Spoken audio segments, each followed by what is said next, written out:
हो जाए हो जाए। चलिए शुरू करते हैं ना। Good morning. तो क्या पढ़ रहे थे हम लोग?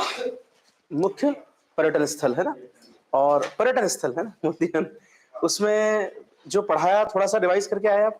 मैं दो तीन क्विकली तीन चार प्रश्न पूछता हूँ, फिर हम आगे बढ़ते हैं ना, ताकि एक लग जाएगा कनेक्शन। तो जो पढ़ा उसमें सबसे महत्वपूर्ण, जैसे एक पर्यटन स्थल हमारा जो है हाल ही के वर्षों में काफी अच्छा रेवेन्यू भी हमको दे रहा है, वो है स्टैच्यू ऑफ यूनिटी, है ना। स्टैच्यू ऑफ यूनिटी मतलब एकता की मूर्ति। हिंदी इंग्लिश में थोड़ा ध्यान रखिएगा, एकता की मूर्ति, क्योंकि एक एकात्मता की मूर्ति है, वो मध्य प्रदेश में है। लेकिन एकता वाली कौन सी है? सरदार वल्लभ भाई पटेल। कौन सी जगह है ये? राज्य कौन सा है? राज्य कौन सा है? नदी कौन सी है ना, और कितने फीट ऊंची मूर्ति है, और विश्व की सबसे ऊंची। तो ये इतनी चीजें आपको ध्यान रखना है। एक उसी से संबंधित मैंने बता दी थी आपको, स्टैच्यू ऑफ इक्वालिटी, समानता वाली मूर्ति, वो किसकी है? रामानुजाचार्य ने किसका सिद्धांत दिया था? विशिष्टाद्वैतवाद का। कितने फीट ऊंची मूर्ति है वो? 216। और कौन से राज्य में है वो? तेलंगाना, है ना, हैदराबाद में है तेलंगाना। अच्छा, ऐसी ही एक मूर्ति है मध्य प्रदेश के ओंकारेश्वर में, है ना। ओंकारेश्वर में कौन सी मूर्ति है? वननेस वाली, उसको कहते हैं एकात्मता वाली। किसकी मूर्ति है? शंकराचार्य। कितना फीट ऊंची है? 108। और वो मूर्ति जिस लोक में है, उस लोक का नाम क्या है? अद्वैत लोक। और अद्वैतवाद का सिद्धांत किसने दिया? शंकराचार्य जी ने। तो ये सारे कनेक्शन वाले सारे पॉइंट याद रखिएगा, है ना, क्योंकि अद्वैत लोक बड़ी चर्चा में भी है। कहाँ है, किसने बनवाया, है ना। अब कुछ और देखते हैं, जैसे इसके अलावा मूर्तियां भी दो तीन हमने देखी, कुछ हमने जैसे ताजमहल भी देख लिया, है ना। अब कुछ और देख लेते हैं। मध्य प्रदेश में भी कुछ देखे थे, अभी नहीं देखे आपने कुछ भी? अभी कुछ नहीं देखा मध्य प्रदेश में जी? अच्छा, भीमबेटका देख लिया, सांची भी। एक चीज मुझे और बता दो, सांची का खोज किसने किया था स्तूप वाला? और अगर ऐसा आता है सांची का स्तूप किस सम्राट ने बनवाया, उसका जीर्णोद्धार और वो जो रेलिंग है वो किसने बनवाई? ये दो चीज ध्यान रखना, इसमें कंफ्यूज नहीं होना है बिल्कुल, है ना। क्योंकि क्या है, ये तो अलग अलग किताबों में आप अलग अलग के माध्यम से सोचे सर यहाँ ये यहाँ, इसलिए मैंने सारे डाउट दूर कर दिए। जब भी परीक्षा में आता है बनवाया, आप सीधे अशोक के साथ जाइए। जब भी आता है जीर्णोद्धार या तोरण जो गेट है वो, या वो रेलिंग है, तो आप पुष्यमित्र शुंग के साथ जाइए। और किसके हैं वो शिष्य? कौन थे दो? सारिपुत्र और महामौर्य। चलिए, तो आज शुरू करते हैं। और पर्यटन स्थल आगे एक ले लीजिए आप, जो बहुत फेमस है, ग्वालियर का किला, है ना। थोड़ा सा बस आपको ये ध्यान रखना है कि पर्यटन स्थल में मध्य प्रदेश को थोड़ा ज्यादा फोकस करना है ना। पर्यटन स्थल जब आप पढ़ें, क्या हो गया, डाउट है? अच्छा ठीक है, मध्य प्रदेश से संबंधित चीजें देखना है। ग्वालियर का किला कहाँ है? ये ग्वालियर में ही होगा, ग्वालियर का किला, है ना। तो याद रखिएगा, ग्वालियर में। ध्यान से सुनते जाइएगा। अब क्या होता है, कभी कभी ऐसे प्रश्न आते हैं, जैसे इस किले को बनवाया किसने, इस किले के अंदर मंदिर कौन सा है, उनसे संबंधित चीजें। तो ये एक के अंदर आप कम से कम 10 चीजें सीख जाएंगे। बस ध्यान से सुनना। और जैसे अभी आपने जवाब दिया, अच्छा लगता है कि आप जवाब दे रहे हैं, मतलब आप ध्यान से क्लास में बैठ रहे हैं। और मैं फिर कह दूं, आप घर पे कितनी भी बार पढ़ो, वो इम्पैक्ट नहीं होता है अगर आप एक बार सुन लेते हो तो। वो सुनी हुई चीज हमेशा याद रहती है लंबे समय। अभी भले ही आपको जैसे कोई पूछे और याद नहीं आ रहा हो, पर जब आप परीक्षा देते हैं ना, और वहां जब आपके सामने ऑप्शन होते हैं, तुरंत क्लिक होता है, ये तो हमने सुना है, होता है ऐसा, है ना। तो ध्यान रखिए, ध्यान से सुनिएगा। ग्वालियर का किला कहाँ है? ग्वालियर में। इसका निर्माण किसने करवाया था? सूरज सेन ने। ये नाम याद रख लेना, इसका निर्माण सूरज सेन ने करवाया था। सूरज सेन ने, है ना। वर्ष जरूरी नहीं है आपके लिए, मैं सिर्फ बता रहा हूं। लगभग आज से 1500 साल पहले 525 ईस्वी में इसका निर्माण हुआ था। मैंने फिर कहा है कि वर्ष इतना आपके लिए फिलहाल जरूरी नहीं है। आप ध्यान रख लीजिए यहां से क्या चीज, कि ग्वालियर का जो किला है वो किसने निर्माण करवाया था? सूरज। ये बहुत महत्वपूर्ण है, क्योंकि मध्य प्रदेश के जितने भी किले हैं उसमें सबसे महत्वपूर्ण किला है ग्वालियर का किला। और सबसे महत्वपूर्ण पर्यटन स्थल, आप में से भी कई लोग गए होंगे, है ना। तो किसने निर्माण करवाया उसका? सूरज सेन। एक बात बता दूं इस ग्वालियर के किले के बारे में, इसको जिब्राल्टर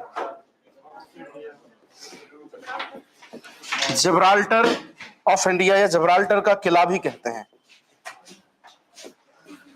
या जिब्राल्टर किला के नाम से भी जानते हैं। क्यों, ऐसा क्यों कहते हैं जिब्राल्टर? देखो, जिब्राल्टर जनरली एक शब्द है जो बहुत ही एक स्ट्रॉन्ग चट्टान जो है, अगर आपने कभी देखा हो, स्पेन का नाम सुना है? स्पेन का, स्पेन के दक्षिण में एक टेरिटरी, वहां पर एक बहुत बड़ी चट्टान है, जिब्राल्टर की चट्टान, है ना। जनरली अगर आप देखेंगे अफ्रीका के नक्शे के ऊपर तो थोड़ा सा ही गैप है, उसके ऊपर फिर वो आइबेरियन पेनिनसुला, मतलब स्पेन, पुर्तगाल और यूरोप की शुरुआत हो जाती है। तो उसके दक्षिण में एक बहुत बड़ी चट्टान है, बहुत बड़ी, बहुत स्ट्रॉन्ग चट्टान है जिब्राल्टर। उस चट्टान के कारण लोग कई जगह जिब्राल्टर जिब्राल्टर अपने नाम को दे देते हैं। तो उसका अर्थ जो होता है ना, वो मजबूती से लगाते हैं लोग। तो इस किले को जिब्राल्टर कहने के पीछे यही रीजन है कि बड़ा मजबूत किला है, इसको इतनी जल्दी भेदा नहीं जा सकता। और किले को भेदने का मतलब होता है कि उस पर चढ़ाई करके वहां के राजा को हराना। तो चूंकि ये बहुत मजबूत है, बहुत अच्छा बना हुआ है, आसानी से इसको लोग भेद नहीं पाते हैं, इतनी आसानी से हरा नहीं पाते यहाँ के राजा को, इसलिए इसको वो संज्ञा दे दी, कौन सी? जिब्राल्टर वाली। तो जिब्राल्टर का अर्थ कहां से निकाला हमने? उस चट्टान से जो स्पेन के दक्षिण में है। वहां पर जो टेरिटरी है उस पर ब्रिटिश का कब्जा है। तो ध्यान रखिएगा आप लोग, अगर मान लो अब एक क्वेश्चन ही आ गया कि जिब्राल्टर की चट्टान कहाँ है, आप बोल दीजिएगा स्पेन के दक्षिण में है।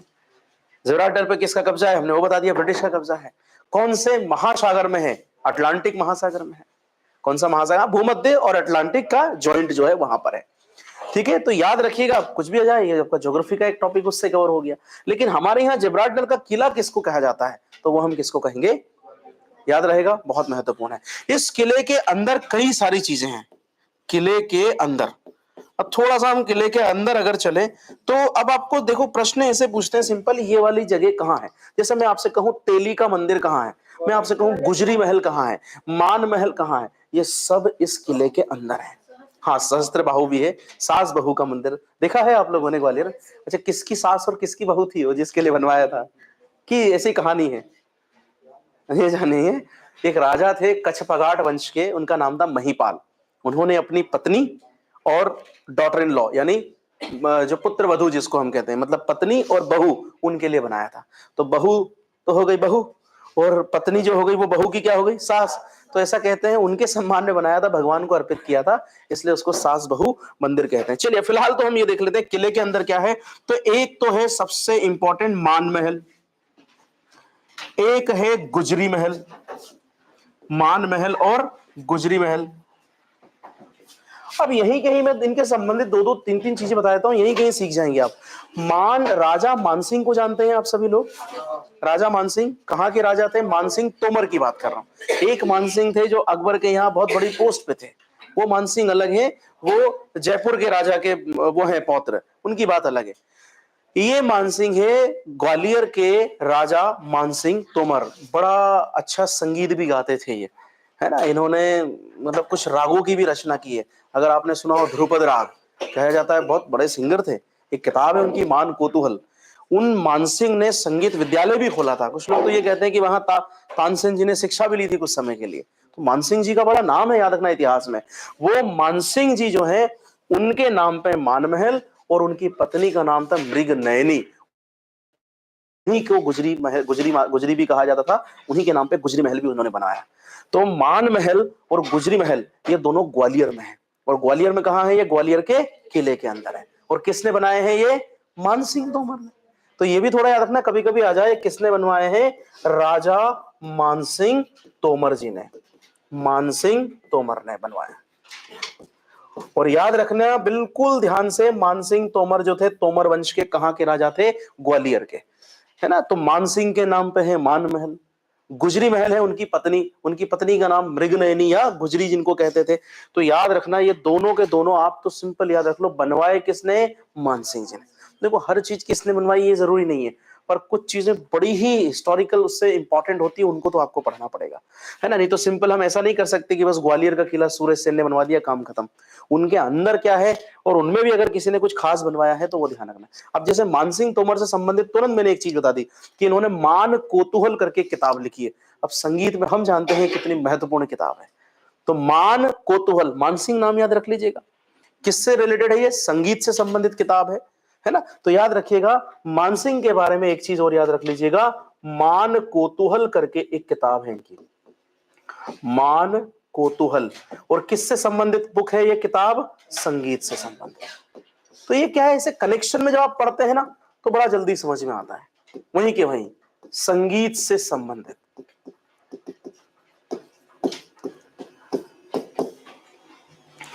समझ में आया? कनेक्शन याद रखिएगा। तो देखो क्या देखा, ग्वालियर का किला सूरज सेन ने बनाया, उसमें मान महल, गुजरी महल मानसिंह तोमर ने बनवाया। मानसिंह तोमर ठीक है, लिखा हुआ है तोमर वंश के राजा थे, लेकिन इन्होंने की एक किताब है मान कौतूहल, और वो किताब किससे संबंधित है? संगीत की। याद रहेगा। एक चीज और है इसके अंदर बड़ी इंपॉर्टेंट है, तेली का मंदिर है। और याद रखिएगा मध्य प्रदेश का ये ऐसा सबसे महत्वपूर्ण महल कहा जाता है जिसमें नागर शैली और द्रविड़ शैली का सम्मिश्रण है। और कल ही मैंने आपको पढ़ाया था, नागर शैली उत्तर भारत के मंदिरों की जो गुप्त वंश के समय डेवलप हुआ वो शैली है, और द्रविड़ चोल राजाओं ने जो बनाया उस शैली को। और मैंने बिल्कुल बेसिक दो अंतर बताए थे कि इस मंदिर के गर्भगृह के ऊपर देख लो, अगर शिखर ऐसा गोल गोल सा मिल जाता है तो वो नागर शैली है, और अगर ऐसा पिरामिड जैसा मिल जाता है तो वो द्रविड़ शैली है। या एक तरीका सबसे अच्छा और बता दिया, मंदिर में एंट्री करो उधर ही देख लो, अगर बहुत ऊंचे ऊंचे गेट हो, दरवाजे हो, क्या कहा था उस दरवाजे को? गोपुरम। मतलब अगर गोपुरम है तो द्रविड़ शैली, अगर गोपुरम नहीं है तो नागर शैली। और गोपुरम तो बहुत अलंकृत होते थे, बहुत डेकोरेटेड मूर्तियों से होते थे। तो यहां पर इस मंदिर में ये बहुत खासियत है, ये पूरे हिंदुस्तान के लोग पढ़ते हैं किसी भी एग्जाम के, कि दोनों का सबसे बढ़िया सम्मिश्रण कहाँ है? बोले मध्य प्रदेश के ग्वालियर में मिलता है, तेली का मंदिर में। उसको तेली का मंदिर क्यों कहते हैं? उसके पीछे का भी एक बहुत सिंपल सा वजह। तेली का मंदिर इसलिए कहते हैं, वहां तेल के व्यापारी थे, उन व्यापारियों ने चंदा दिया था, उससे इस मंदिर का कहते हैं निर्माण हुआ था, इसीलिए इसको क्या कहा जाता है? तेली का मंदिर। तो तेली का मंदिर कहने का मतलब है व्यापारियों, जो तेल के व्यापारी थे, उनके द्वारा दिए गए धन से यह बनाया गया था। अब एक कहानी समझ में आ गई, तेल के व्यापारी, तेली का मंदिर। अब आप नहीं भूलेंगे कि इसको किसने बनवाया? किसने बनवाया? मिहिर भोज ने। नाम याद रखिएगा राजा का। तेली का मंदिर किसने बनवाया? प्रतिहार शासक, गुर्जर प्रतिहार सुना है कभी? हाँ, तो उन्हीं का एक वंश का एक राजा है प्रतिहार शासक मिहिर भोज। कौन? मिहिर भोज। वैसे भी राजा भोज बहुत चर्चा में है, पर ये राजा भोज नहीं है, इसीलिए हमने राजा भोज नहीं लिखा, हमने क्या लिखा? मिहिर भोज। और इतिहासकार मिहिर भोज लिखते ही इसलिए हैं ताकि कोई राजा भोज ना समझ ले इनको। राजा भोज परमार वंश के राजा थे, और मिहिर भोज गुर्जर प्रतिहार वंश के राजा थे। राजा भोज 11वीं शताब्दी में हुए हैं, मिहिर भोज 9वीं शताब्दी में हुए हैं। दोनों के अंदर 200 साल का अंतर है। 3 बात बता दी मैंने, कभी कंफ्यूज मत होना, राजा भोज और मिहिर भोज एक इंसान नहीं है। समझ में आ गया? पहले कौन हुए हैं? मिहिर भोज, बाद में कौन हुए हैं? राजा भोज। अभी राजा भोज के बारे में थोड़ा बहुत देख लेंगे, उनसे संबंधित चीजें भी आती है, तो याद रहेगा। तो तेली का मंदिर कौन से जगह है? ग्वालियर में। ग्वालियर में तेली का मंदिर बनवाया किसने है? मिहिर भोज ने। तेली का मंदिर क्यों कहते हैं? तेल के व्यापारियों के द्वारा दिए गए धन से। ठीक, याद रहेगा। अब इसी में एक महल और है, वो भी लिख लो आप, जहांगीर महल। क्यों नहीं है मूर्ति? बिल्कुल है। नहीं, पहले पूजा होती थी, किसने कहा नहीं? ये डेडिकेट किया गया। अच्छा, अब की बात कर रहे हैं? हाँ, अब तो क्या है, देखो सर, ऐसा है क्या? अब हमने अंदर से तो उसको नहीं देखा कभी, हम तो गए नहीं, पर ऐसा कहते हैं मिहिर भोज विष्णु जी का बहुत बड़ा भक्त था। उसने एक अपने आप को उपाधि भी दी थी, आदि वराह। तो जनरली विष्णु जी की पूजा के लिए बनाया गया मंदिर था। याद रखिएगा, ये मंदिर विष्णु जी की पूजा करने के लिए बनाया गया। और ऐसा कहा जाता है कि धीरे धीरे जो जितने भी उस समय वैष्णव थे वो धीरे धीरे शिव जी की पूजा करने लगे। मतलब ऐसा नहीं कि वैष्णव शिव जी की, कई सारे वैष्णव थे जिनका दोनों धर्म में आस्था होता था, वैष्णव में भी और शिव जी में। तो धीरे धीरे ये मंदिर एक पूजा का केंद्र बन गया था, है ना। आपका तो हमें नहीं पता क्या है, पर ध्यान रखिएगा ये मंदिर पूजा करने के लिए बनाया गया था, है ना। कौन गया अभी हाल ही में? कुछ भी नहीं है, मंदिर देखा है? हाँ, ऐसा है। चले ठीक है ठीक है, कह देंगे सरकार से, है ना। कीजिए भैया। एक और है, इसी के अंदर है, इसी के अंदर चल रहे हैं, ग्वालियर के अंदर ही जहांगीर महल। क्या लिखोगे? जहांगीर महल। जहांगीर महल। और इसी के अंदर एक चीज और है, वो भी लिख लीजिए, सहस्त्र बाहु या सास बहु महल। सहस्त्र बाहु, है ना, मंदिर, सास बहु मंदिर लिख लीजिए, सास बहू का मंदिर। अब इसका मतलब ये नहीं कि इनकी पूजा कर रहे हैं ना, इनके लिए पूजा तो भगवान की करेंगे सब। ये कहाँ है? सबके सब ग्वालियर के किले के अंदर है, मतलब सब ग्वालियर में है ना। वैसे इसको वीर सिंह देव ने बनवाया था, बुंदेला, वीर सिंह देव। और सास बहू का जो है वो महिपाल ने बनवाया था। कच्छ फगाट वंश के राजा थे ये।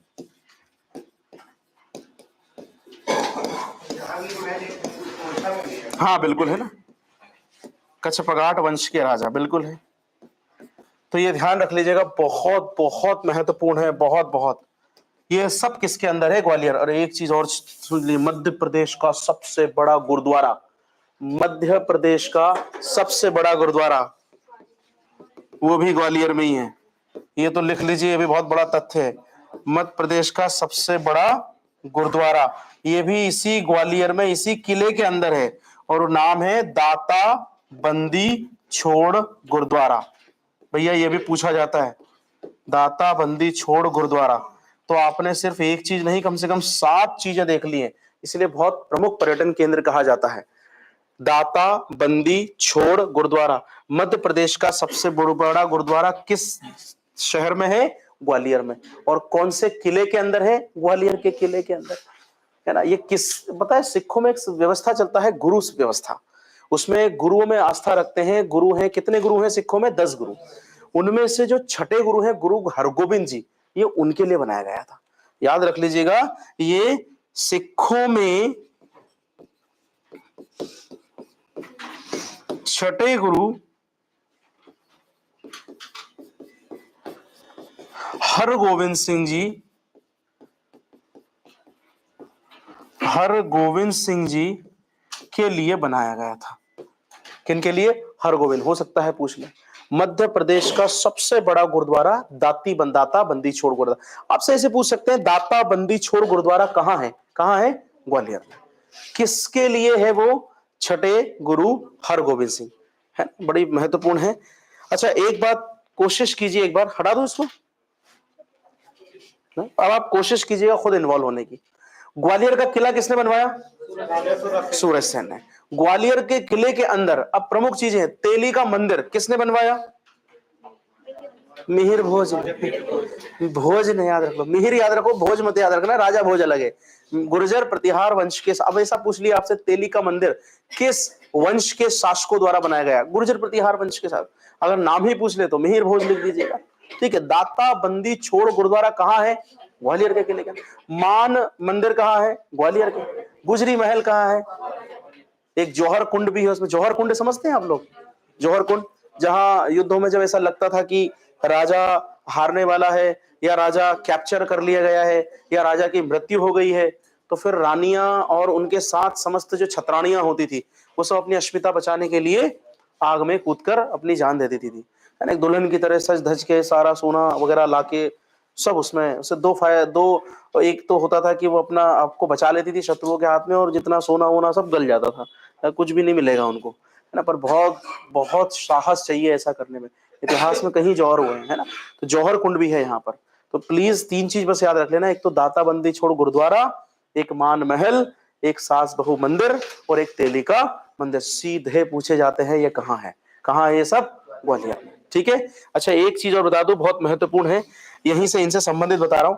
ये जो दाता बंदी छोड़ गुरुद्वारा है हरगोविंद सिंह जी, इनके पहले जो 5वें गुरु हुए हैं, गुरु अर्जन देव, नाम याद रहेगा, गुरु अर्जन देव। याद रखना, उन्होंने अमृतसर का स्वर्ण मंदिर बनवाया है। तो अगर ऐसा आता है, स्वर्ण मंदिर नहीं, उसको हम कहेंगे अमृतसर का मंदिर बनवाया। उस पर स्वर्ण मंदिर कब से कहा जाने लगा? जब इतिहास में रणजीत सिंह एक राजा थे पंजाब के, उन्होंने उनके छत्र और अपर का जो पोर्शन है वो पूरा सोने की प्लेट चढ़वाई थी उस पर, तब से उसको स्वर्ण मंदिर कहा गया। तो 2 चीज आज आपने सीख ली है, एक पर्यटक स्थल भी सीख लिया है, अमृतसर का मंदिर कहाँ है? अमृतसर में। अमृतसर कहाँ है? पंजाब में। कौन सा पंजाब? हिंदुस्तान की पाकिस्तान? हिंदुस्तान के पंजाब में, है ना। और अमृतसर का मंदिर बनवाया किसने है? गुरु अर्जन देव ने। अर्जन देव कौन से नंबर के गुरु है? 5वें नंबर के गुरु हैं। और वो जो मंदिर है उस पर सोने की प्लेट किसने चढ़वाई? महाराजा रणजीत सिंह ने, जो पंजाब के राजा, जीते जी कभी भी अंग्रेजों से नहीं आ रहे हो, उनकी मृत्यु के बाद पंजाब को मिलाएगा, उनके समय नहीं। तो एक काम कीजिए ना, यहां नोट करके लिख लीजिए, इन्हीं से संबंधित एक बक्सा बना के लिख लीजिए, अमृतसर का स्वर्ण मंदिर। ये भी एक पर्यटन भी हो जाएगा, उनसे संबंधित भी हो जाएगा, अमृतसर का स्वर्ण मंदिर। तो स्वर्ण मंदिर कहां है? अमृतसर में। अमृतसर कहां है? पंजाब में। पंजाब 2 है, एक भारत एक पाकिस्तान, ये कहां है? भारत में। किसने बनवाया? 5वें सिख गुरु अर्जन देव ने। 5वें सिख गुरु अर्जन देव, या अर्जुन देव भी कहते हैं, अर्जन देव ने बनवाया। और सोने की जो परत है, सोने की परत, सोने की परत ये किसने चढ़वाई? महाराजा रणजीत सिंह ने। ये सीधे सीधे ये प्रश्न आते हैं, महाराजा रणजीत सिंह। हमारे यहाँ भी पता है आपको, रणजीत सिंह कॉलेज है ना, महाराजा रणजीत सिंह है। महाराजा रणजीत सिंह किसके नाम पे है ये सब? रणजीत सिंह ये सिखों मतलब पंजाब के एक राजा थे महाराजा रणजीत सिंह, है ना। अंग्रेजों को धूल चढ़ा दी थी कई बार उन्होंने। अंग्रेज भी सोचते थे मदद चाहिए थी अफगानिस्तान के अभियान में, पर ये प्लीज याद रखना है बहुत महत्वपूर्ण है। वो पता है दाता बंदी छोड़ गुरुद्वारा है ना, ये बहुत फेमस है, सुना है इसके पहले? नाम नहीं सुना है। एक्चुअली वो इसलिए फेमस है, जहांगीर ने क्या किया था, इनको धर्म परिवर्तन करवाने का कोशिश किया था सिखों को। तो क्या हुआ, जो सिख लोग थे उन्होंने मना कर दिया, और अर्जन देव से ही शुरुआत हुई थी। मृत्युदंड दिया था अर्जन देव ने, जहांगीर ने अर्जन देव को, पता है जहांगीर के खिलाफ उसके बच्चे ने विद्रोह कर दिया था। जहांगीर ने उसको जेल में डाल दिया, जैसे तैसे जेल से भाग गया वो निकल के सीधा पंजाब के तरनताल चला गया, और वहां गुरु थे अर्जन देव जिन्होंने स्वर्ण मंदिर बनवाया। तो वो अर्जन देव के उनके यहाँ चला गया वो, और अर्जन देव वो तो गुरु है, गुरु के लिए शिष्य कभी ये मायने नहीं रखता है कि वो पढ़ा लिखा है कि अनपढ़ है कि अपराधी है कि क्या है। गुरु का काम होता है शिक्षा देना। उन्होंने शिक्षा देना शुरू कर दिया। जहांगीर को क्या लगा कि ये मेरे खिलाफ विद्रोह में मेरे बेटे को भड़का रहे हैं, बुलाया, मृत्युदंड दे दिया गया अर्जन देव को।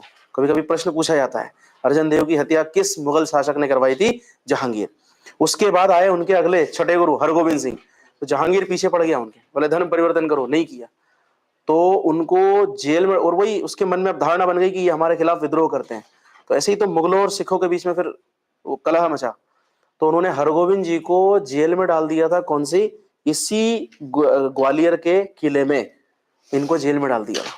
यहाँ पर एक जेल होती थी, और हरगोविंद सिंह जी कहते हैं 2 साल से भी ज्यादा समय वहां रहे। अचानक से ऐसा बीमार पड़ा जहांगीर कि वो बीमारी उसकी ठीक ही नहीं हो रही थी, असाध्य रोग हो गया। पता है किसी कोई बात? तो फिर बाद में कहा, वो गया वैद्यों हकीमों के पास, फिर एक संत के पास गया। बोले भाई तू कुछ भी कर, उस गुरुद्वारे में एक हरगोविंद सिंह जी होंगे? बोले हाँ, सिखों के गुरु हैं, उनको छोड़ दे, नहीं तो तेरी बीमारी ठीक नहीं, निपट जाएगा तू। बोले ऐसा क्या? बोले हाँ। तो वो गए, हाथ जोड़ के बोला भैया मैं तुमको छोड़ रहा हूँ। मना कर दिया उन्होंने हरगोविंद सिंह। क्यों? क्योंकि वो जहां जिस जेल में थे उसमें 52 हिंदू राजा भी कैद थे। उनने शर्त रखी कि मैं जाऊं पर इन 52 हिंदू राजाओं को लेके जाऊंगा, अगर सबको रिहा कर रहा है तो मेरे को कर, नहीं तो नहीं। अब उनको भी पता है कि जहांगीर को तो बिल्कुल दिक्कत हो गई है, अब छोड़ना पड़ेगा। क्यों? बड़ा धार्मिक भी था वो, एकमात्र मुगल शासक था जिसने कर्ण छेदन संस्कार करवाया था बीमारियों से ठीक होने के लिए। तो वो थोड़ा सा, जैसे राखी, सबसे पहले राखी भी उसी ने बनवाई थी, हाथ में गलाई। तो मुगलों में भी थोड़ा सा था ऐसा। तो उसको लगा यार ठीक है, मैं तो अपनी जान से प्यारा, मेरे लिए क्या, छोड़ दूं, बाद में देखूंगा। बोले ठीक है छोड़ दूंगा, पर एक शर्त है कि 52 राजा में से उतने ही राजा बाहर जाएंगे जितने आपके कपड़ों पे या आपके वस्त्र पे जिनके हाथ हैं, मतलब जो आपके वस्त्र को छूते हुए पकड़ के बाहर निकल गए, उतने ही राजा। बोले 2-4 जाएंगे और क्या होगा। तो उन्होंने दिमाग से एक कुर्ता सिलवाया जिसमें 52 कलियां थी, लंबी वाली। एक एक कली को एक एक राजा पकड़ के पूरे 52 राजा बाहर हो गए। एक बड़ी इंटरेस्टिंग कहानी है, इसीलिए उसका नाम सुना आपने, दाता बंदी छोड़। बंदी मतलब होता है कैदी, और छोड़ मतलब होता है छुड़वाना। तो वो दाता तो थे, लेकिन उन्होंने बहुत सारे 52 हिंदू बंदियों को भी कैद से रिहा करवाया। कौन था इन सब में पीछे? जहांगीर। अब देखो आपने सिर्फ एक गुरुद्वारे से कितने तथ्य कवर कर लिए। अब मुझे लगता है दाता बंदी छोड़ गुरुद्वारा आप नहीं बोलेंगे, कारण 3 मिनट हमने कहानी में थोड़ा सा सुना और सीखा। तो क्या होता है, देखो कई बार क्या होता है, जब 5-10 प्रश्न आते हैं ना, तो हम लोग क्या समझते हैं कि ठीक है रट्टा मार लेंगे। ऐसा नहीं होता है। जितना सीखो उतना ऐसा याद रहे कि हाँ सर जब आएगा हम कर देंगे। अब सास बहू का मंदिर है, उसकी कहानी सुनी, तेली के मंदिर की सुनी, क्या भूल सकते हो कि ये सब ग्वालियर में है? अब तो तभी भूल सकते हो जब आप यहाँ नहीं हो। तभी हो सकता है ऐसा, अगर यहाँ हो तो ये तो मेरी गारंटी है कि नहीं भूलोगे। ठीक, तो याद रखना, जहांगीर ने कौन से सिख गुरु को मृत्युदंड दिया था? अर्जुन देव को।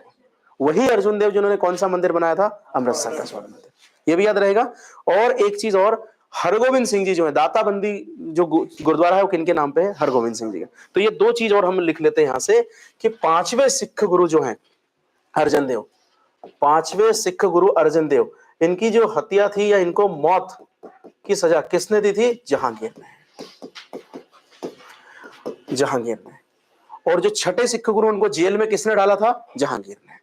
याद रहेगा क्या? ठीक है। क्या ब्लू स्टार 1984 वाला क्या कहना चाह रहे हैं वो? क्या हरमिंदर साहब है जी, बिल्कुल। देखो आप, मैं थोड़ा सा बता दूं क्या था, एक भिंडरा वाले करके था, है ना, और वो थोड़ा सा, जैसे अभी खालिस्तान के इश्यू सुनते होंगे आप कभी कभी, तो थोड़ा सा ऐसा एक मूवमेंट हो गया था वो, है ना, कि सेपरेट स्टेट का डिमांड कर रहे थे। तो उसमें कुछ पॉलिटिकली एक्टिव लोग भी थे और कुछ ऐसे थे, उनके पास बहुत सारे ऐसे थे जो रिटायर्ड सेना के थे या पुलिस वाले थे, वो भी उसने रख लिए थे और उनको ट्रेनिंग दे दी थी। हथियार वथियार भी बहुत आ गए थे, और वो सब वहां, ऐसा कहा जाता है, इट इज सेड कि वो सब वहां, जहां ये कह रहे हैं वहां बैठे हुए थे। तो वो जो ऑपरेशन चलाया था उन सबको हटाने के लिए चलाया था, और ऐसा कहा जाता है कि उस समय मंदिर के अंदर तक आर्मी प्रवेश कर गई थी, और कुछ तो ये कहते हैं कि टैंक भी प्रवेश कर गए थे। तो उन्होंने मना किया था कि किसी भी धार्मिक स्थल में ऐसे ऑपरेशन चलाने की इजाजत नहीं होती है। तो वो एक क्लैश हुआ था 1984 में, बहुत तगड़ा। और उसके बाद आपको सबको पता है कि उसके बाद क्या हुआ था। किसी को ज्यादा जानना है तो जाते जाते मुझसे पूछ लीजिएगा, मैं सब बता दूंगा उसके बारे में, ठीक है। पर हाँ, वो इसी मंदिर में ऑपरेशन चलाया था, ठीक है। यहीं से फिर वो भावनाएं भड़की, और फिर उसके बाद बहुत लंबा सिस्टम चला वो। चले, पर ये प्लीज नहीं भूलिएगा, अब इतना पढ़ा है तो एक आखिरी चीज और बता देता हूँ इनसे संबंधित। सिख धर्म के संस्थापक आप सबको पता है कौन है? मैंने कहाँ कवर किया था, याद करो, करतारपुर कॉरिडोर। आया ध्यान? अब देखो आप, पूरा सिख धर्म में पढ़ा था तो शायद आप उतना सारा फैक्ट नहीं पढ़ पाते। जब हमने रिलेट कर करके चीजें करी तो आप सब सीख जाओगे। एक और सीख लो, नवे गुरु कौन थे? तेग बहादुर।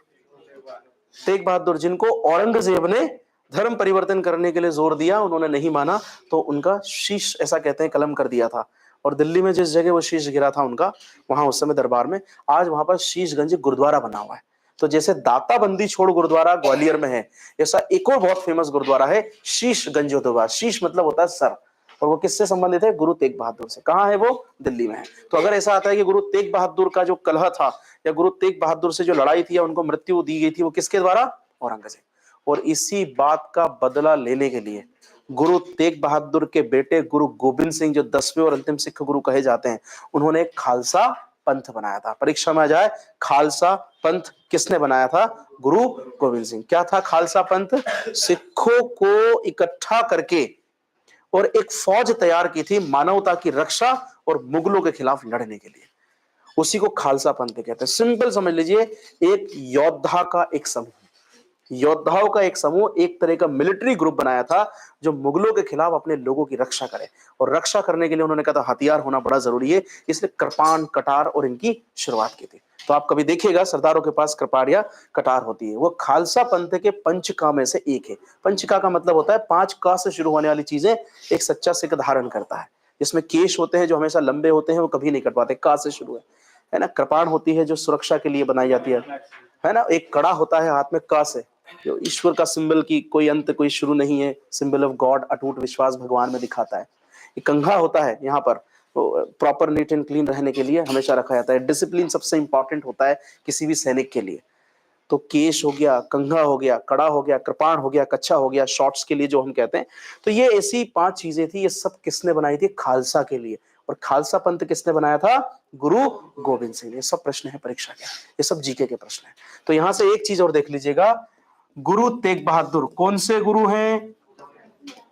गुरु तेग बहादुर है नवे गुरु, नवे सिख गुरु, नवे सिख गुरु। और इनको किसने मृत्यु दंड दिया था, या किसने मृत्यु की थी? इनकी हत्या किसने करवाई थी? औरंगजेब ने। याद रहेगा, औरंगजेब। फिर 10वें सिख गुरु जो इनके पुत्र है वो कौन है? गुरु गोविंद सिंह। बहुत महान इंसान, गुरु गोविंद सिंह। ये कौन है? 10वें सिख गुरु। अगर ऐसा आता है अंतिम सिख गुरु कौन थे, तो आप क्या बोलेंगे? हाँ। और वैसे भी करतारपुर कॉरिडोर चर्चा में है ना। दूसरा, एक नया आपको पता, 2 साल से शुरू हुआ वीर बाल दिवस, पता है किसी को? बहुत बढ़िया, वो भी सिखों से संबंधित है। लोग बाल दिवस कब मनाते हैं? 14 नवंबर को। पर वीर बाल दिवस कब मनाते हैं? 26 दिसंबर। गुरु गोविंद सिंह की जो है, उनके 2 बेटे हैं, फतेह सिंह, जोरावर सिंह, मुगलों से लड़ते हुए शहीद हो गए थे। उसी दिन की शहादत मनाने के लिए वीर बाल दिवस मनाते हैं। तो प्रश्न पूछे जा सकते हैं भैया, सब करंट के खबर है। तो गुरु गोविंद सिंह कौन से सिख गुरु हैं? 10वें। इन्होंने क्या किया था?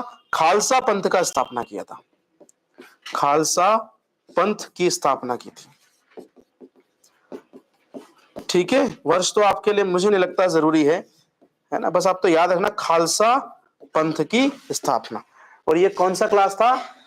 एक योद्धा क्लास था, एक योद्धा जो मुगलों के खिलाफ लड़ना और मानवता की रक्षा के लिए बनाया गया था। याद रहेगा सब कुछ। एक चीज और अंतिम, वीर बाल दिवस कब मनाते हैं? लिख लो, 26 दिसंबर को, है ना। वीर बाल दिवस, वीर बाल दिवस ये 26 दिसंबर को मनाते हैं। क्यों मनाते हैं? गुरु गोविंद सिंह के बेटों की शहादत के, ठीक है। गुरु गोविंद सिंह के बेटे, है ना, फतेह सिंह, जोरावर सिंह, अगर नाम लिखना होता, फतेह सिंह एवं जोरावर सिंह की शहादत के लिए मुगलों से लड़, बहुत छोटी उम्र में भैया। और ये कौन है? दोनों गुरु गोविंद सिंह के पुत्र हैं। तो ये सब कनेक्टेड चीजें हैं। कम से कम 7-8 इतिहास के फैक्ट मैंने आपको बता दिए। अब एक बार आप मुझे बताएंगे सब मेरे हटाने के बाद, तो लगेगा कि आपको समझ में आ गया, नहीं तो मजा नहीं आएगा, फिर ऐसे चलते जाएंगे। हटा दूं? नहीं, देख कर बता देंगे फिर आप। नहीं, देखो क्या होता है, इन्वॉल्व रहोगे, एक बार जब रिवाइज कर लोगे तो याद हो जाएगा। जब तक आप खुद नहीं बोलोगे, जब तक वहां से आगे बढ़ने से कोई मतलब नहीं। शीशगंज दिल्ली में जो है, इनके लिए जो बनाया जाता है नवे गुरु तेग बहादुर के लिए, शीशगंज गुरुद्वारा। पूछ सकते हैं क्या होता है, खबर में कुछ भी हो। और आपको याद रखना, आपको जीके जो होता है ना, वो करंट से रिलेट करके जनरली थोड़ा सा पूछा जाता है। ऐसे थोड़ी, ऐसे तो जीके का कोई अंत नहीं, कुछ भी पूछ लेंगे ऐसे तो, है ना। ठीक है, अब थोड़ी देर आप कोशिश कीजिए, जब हम सिख धर्म से संबंधित पढ़ते हैं, आप बताइएगा उत्तर सभी। सिख धर्म के संस्थापक कौन है? गुरु नानक। कौन से गुरु थे वो? प्रथम गुरु, गुरु नानक जी प्रथम। सिखों में टोटल गुरु कितने हैं? 10 गुरु। 5वें गुरु कौन थे? स्वर्ण मंदिर अमृतसर का किसने बनवाया? जहांगीर से जो लड़ाई थी वो, या जहांगीर ने मृत्युदंड दिया, वो किसको दिया? अर्जुन देव का पुत्र कौन है? हरगोविंद सिंह जी। छठे सिख गुरु कौन है? हरगोविंद सिंह। जहांगीर ने वो दाता बंदी छोड़ गुरुद्वारा जहां बनाया, वहां जेल में किसको डाला था? हरगोविंद सिंह जी को। वो 52 हिंदुओं को आजाद कराने का काम राजाओं को किसने किया था? हरगोविंद सिंह। सब रिलेट कर। इसी में नवे गुरु कौन है? तेग बहादुर। तेग बहादुर जी का लड़ाई किससे था, या किसने उनको मृत्यु दिया था? औरंगजेब ने। धर्म परिवर्तन के लिए साफ इनकार कर दिया था। और वो शीशगंज गुरुद्वारा उन्हीं की याद में कहां बनाया है? दिल्ली में। उनके बेटे अंतिम गुरु कौन थे? गोविंद सिंह। गुरु गोविंद सिंह जी ने क्या बनाया था? खालसा पंथ। गुरु गोविंद सिंह जी के बच्चों की शहादत के याद में क्या बनाया जाता है? सोचो, 7 साल और 9 साल और 13 साल के बच्चे थे। सोच लो आप, 7, 9, 13 साल कोई उम्र होती है, और उस उम्र में लड़ गए वो लोग अंग्रेजों से, है ना। तो ये सब प्रश्न आपसे पूछ सकते हैं। और वीर बाल दिवस 26 दिसंबर को मना होते ना, इंपॉर्टेंट है। ओजोन दिवस कब मनाया जाता है, ये भी आपके सिलेबस में है। कोई नहीं पढ़ना है एक साथ, ऐसे याद रखते चलो बस। आप अब बताते चले जाएंगे कौन सा दिवस कब मनाया जाता है। चलिए अगला आते हैं। अब ग्वालियर के बाद थोड़ा सा, अच्छा, एक जौहर कुंड भी है ग्वालियर में, ध्यान रखना। अब एक बार सोचिए ग्वालियर में क्या क्या है। मान मंदिर, देखो ऐसे याद रखो, मान सिंह से संबंधित मान मंदिर, गुजरी महल, ये मान सिंह को हटा दो अलग। सूरज सेन ने किला बनवा दिया। फिर याद रखो मिहिर भोज ने क्या बनवाया? एक तेली का मंदिर। फिर याद रखो सास बहू का मंदिर भी एक राजा ने बनवाया, महिपाल ने। वो नहीं भी याद हो, बस याद रखना सास बहू का मंदिर कहाँ है? ग्वालियर। और दाती छोड़ बंदा, दाता बंदी छोड़ गुरुद्वारा भी, ठीक। और जिब्राल्टर का किला किसको कहा जाता है? मजबूती, अभेद होने के कारण भी हमने बता दिया। एक आप ले लो मांडू के बारे में। मांडू भी एक बहुत बड़ा पर्यटक स्थल है। सब जानते हैं मांडू के बारे में, जानते हैं कि नहीं जानते हैं? सबसे पहले मांडू जो है वो कौन से जिले में है? अच्छा, ग्वालियर कौन से जिले में है? ग्वालियर में है। धार में। अच्छा, जब इतना लिखा था, एक चीज और छोटी सी, बस इतना सब लिखा है, ये कवर ही हो जाएगा एक टॉपिक, इसलिए भाई इसमें 2 चीज और नोट कर लो। इनके ग्रंथ को क्या कहते हैं? सिखों के ग्रंथ को गुरु ग्रंथ साहिब या फिर आदि ग्रंथ कहा जाता है। गुरु ग्रंथ साहिब या फिर आदि ग्रंथ कहा जाता है। इतना और बस लिख लो, गुरु ग्रंथ साहिब, गुरु ग्रंथ साहिब या फिर आदि ग्रंथ। ये सिखों का पवित्र ग्रंथ है। जैसे हमारे लिए वेद है, ईसाइयों के लिए बाइबल है ना, मुसलमानों के लिए कुरान है, ठीक वैसे ही इनके लिए गुरु ग्रंथ साहिब या आदि ग्रंथ। गुरु गोविंद सिंह जी ने कहा कि अब गुरुशिप इनको ट्रांसफर कर दी। अब 11वें गुरु गुरु ग्रंथ साहिब और अंतिम गुरु माने जाते हैं। अब गुरुशिप किसी ह्यूमन यानी इंसान को नहीं दी गई, ठीक है, ये याद रखना, गुरु ग्रंथ साहिब या आदि ग्रंथ याद रहेगा। और एक अंतिम चीज, लंगर व्यवस्था की शुरुआत किसने की? गुरु नानक देव ने। लंगर समझते हैं ना, जो हाँ जरूरतमंदों को खाना खिलाना, एक सब एक साथ जहां बैठता है, उसको कहते हैं लंगर। एक साथ बैठकर, ना धर्म, ना जाति, ना कलर, ना रंग, ना जेंडर, किसी का कोई भेदभाव नहीं। लंगर क्या सिखाता है? भंडारा या लंगर मुझे तो यही सिखाता है कि वहां कोई भेदभाव नहीं होता, कोई किसी के भी साथ बैठ जाता है। और यही व्यवस्था इसीलिए शुरू की गई थी। उसके दो काम थे, एक भूखों को भोजन भी मिलेगा और एक समाज में कोई अंतर या भेदभाव नहीं रहेगा। इसलिए लंगर व्यवस्था। और किसने उसकी शुरुआत की थी लंगर व्यवस्था की? गुरु नानक देव। खत्री फैमिली के थे, पिताजी ने पैसे दिए थे, हमको पॉकेट मनी मिलती है तो हम उड़ा देते हैं, उनको मिला तो उन्होंने भूखों को खाना खिलाने के लिए इस्तेमाल कर दिया उस पैसे का। ठीक, तो याद रखिएगा, लंगर व्यवस्था किसने शुरू किया था? ये गुरु नानक जी ने। संगत और पंगत आज भी सबसे अच्छा लगता है। पंगत क्या सिखाता है? कभी खाया है? आज भी इंदौर में अभी भी हम लोग को बुलाते हैं, हम जाते हैं, कोई दिक्कत ही नहीं, समय हो या नहीं थोड़ा बहुत निकाल के जरूर जाते हैं। अभी हाल ही में पिछले भी भैरव अष्टमी गई ना 4 दिन पहले, भैरव बाबा की अष्टमी, उसमें लगभग पूरे इंदौर में लगभग भंडारा होता है। अच्छा, हम उस दिन घूमने जा रहे थे, थोड़े फ्री थे, तो ये जो ये है ना भैरव बाबा का भंडारा, यहाँ भैरव बाबा का एक मंदिर है यहाँ IT पार्क पे एक पास में, आप मानेंगे हमने देखा वहां तो बहुत लंबी लाइन लगी हुई थी। उसमें सबसे अच्छी चीज ये लगी, सब के सब स्टूडेंट्स थे उसमें, और बहुत लंबे लंबे लाइन में, तो इतना बढ़िया लग रहा था मुझे। हमारे वो दिन याद आ गए, हम भी कभी रहते थे भैया ऐसे खाना बनाते थे, हाथ से खाना बनाते थे, तो जब ऐसा कोई चीज होता था तो हमें ऐसा लगता था मजा आ गया, आज एक समय का खाना नहीं बनाना। तो हमारे साथ और भी कुछ लोग थे, तो पूछ रहे थे, बोले यार ये इतने लंबे लंबे लाइन स्टूडेंट्स के लिए कुछ खास है क्या? मैंने हो किसी के लिए भी, स्टूडेंट तो खास होते ही हैं, पहुंच गए। अब तुमको क्या पता कि वो एक दिन का खाना बच रहा है उसका, और भगवान के साथ भक्ति भी हो गई, श्रद्धा भी हो गई, सब चीज फायदे ही फायदे में। ठीक है, तो याद रखिएगा ये लंगर व्यवस्था कहां से? तो संगत वो पंगत इसलिए बैठाते हैं कि कोई छोटा बड़ा नहीं है। नहीं तो हमारे यहाँ तो शादियों में कुर्सियां उस हिसाब से लगती, बड़े आए भैया अच्छी कुर्सी लगा, छोटे आए प्लास्टिक की लगा दे, अरे इसको तो नीचे बिठा दे। ऐसा नहीं, सब एक साथ बैठेंगे, कोई किसी में भेदभाव नहीं होगा, इसीलिए पंगत व्यवस्था लाई जाती है। लेकिन अब सब चेंज हो गया। चलो ठीक है, तो याद रखिए लंगर व्यवस्था, बस खत्म। आगे आते हैं, अब आते हैं हम लोग मांडू पे। तो मांडू में जाते हैं, सबसे पहले इसका जिला पढ़ाना पड़ेगा आपको। मांडू किस जिले में? किस जिले में है ये? बहुत बढ़िया, धार जिले में। एक शहर है मांडू जो धार जिले में है। एक बार जैसे एक बहुत फेमस ऐसे प्रश्न बहुत पूछे जाते हैं, किस शहर को आनंद की नगरी कहा जाता है? मांडू को। जैसे मैंने कहा ना, ग्रीष्मकालीन राजधानी, संस्कार राजधानी, है ना, हमारी ऊर्जा राजधानी। ऊर्जा राजधानी कौन सी है? बहुत बढ़िया। मैंने कहा ना, ध्यान से सुनेंगे धीरे धीरे सब कवर हो जाएगा, पर जो पढ़ा दिया उसको पढ़ लेना बस। अब मध्य प्रदेश की अगर राजधानी से क्वेश्चन आता है तो आपको सारी राजधानी पढ़ा और समझा के पढ़ाई। अगर कहें आर्थिक राजधानी कौन सी है, अपने आप से समझ लीजिएगा, अर्थव्यवस्था को बढ़ा रहे हो तुम लोग, कोचिंग अर्थव्यवस्था, टिफिन व्यवस्था, अर्थव्यवस्था, हॉस्टल अर्थव्यवस्था, नहीं है क्या इकोनॉमिक एक्टिविटी ये सब? और एक खेल राजधानी। तो ऐसे याद रखना। ऐसे ही अगर मैं कहूं आनंद की नगरी कौन सी कही जाती है, तो उसका कारण क्या है कि ये बहुत बड़ा उस समय भी टूरिस्ट प्लेस था। जैसे मुगल वुगल भी थे, और जब अंतिम समय में जब ये विदेशी वगैरह आने लगे तो ये यहाँ एंजॉय करने के लिए आते थे, कुछ घूमने के लिए आते थे, पर्यटकों की नगरी थी, तो लोगों को मजा मिलता था, बोल दिया सिटी ऑफ जॉय, आनंद की नगरी, है ना। तो याद रखना, इसे आनंद की नगरी भी इसी को कहते हैं, आनंद की नगरी, और इंग्लिश में इसको कहते हैं city of Joy, city of Joy. इसको एक नाम और था इसका जो पुराना है, वो शादियाबाद, उसका मतलब यही होता है, शादियाबाद, आनंद की नगरी। तो कितना चीज सीखे हो। मांडू शहर एक बहुत बड़ा पर्यटन स्थल है, यह मध्य प्रदेश के धार जिले में स्थित है। इसको शादियाबाद भी कहते हैं, इसको आनंद की नगरी भी कहते हैं, इसको सिटी ऑफ जॉय भी कहते हैं। तो यह मध्य प्रदेश के कहां है? धार जिले में। प्लीज याद रखना, वेरी वेरी इंपॉर्टेंट।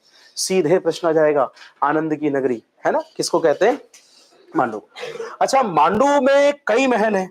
अब जैसे आपने ग्वालियर के अंदर पढ़े थे, ऐसे मांडू के भी। ये क्या बंद हो सकता है? हाँ, सफोकेशन तो नहीं हो रहा है ना? हाँ, हो रहा है। ऐसा हो तो फिर खोल लो, कोई इशू नहीं। पर वो क्या है, बार बार वो बैट्समैन को नहीं देखा, क्रिकेट खेलता है, साइड स्क्रीन पे कोई आ जाता है तो समस्या हो जाती है।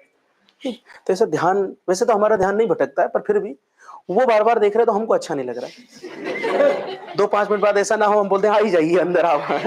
अच्छा नहीं लगता ना ऐसे, कोई बाहर से बुला लेना, खोल दो गेट, कोई दिक्कत नहीं। सफोकेशन नहीं होना चाहिए, वो ज्यादा जरूरी है ना।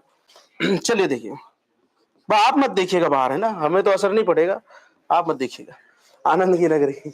ये तो कौन, गौतम बुद्ध जब शिक्षा दे रहे थे अपने स्टूडेंट्स को, आम्रपाली आ गई थी वहां। आम्रपाली जानते हो? हाँ हाँ, उस समय की सबसे सुंदर एक स्त्री, याद है? उस समय, अरे अब की बात नहीं कर रहे, उस समय सच में थी आम्रपाली, 5वीं 6वीं शताब्दी की बात बोल रहे हैं।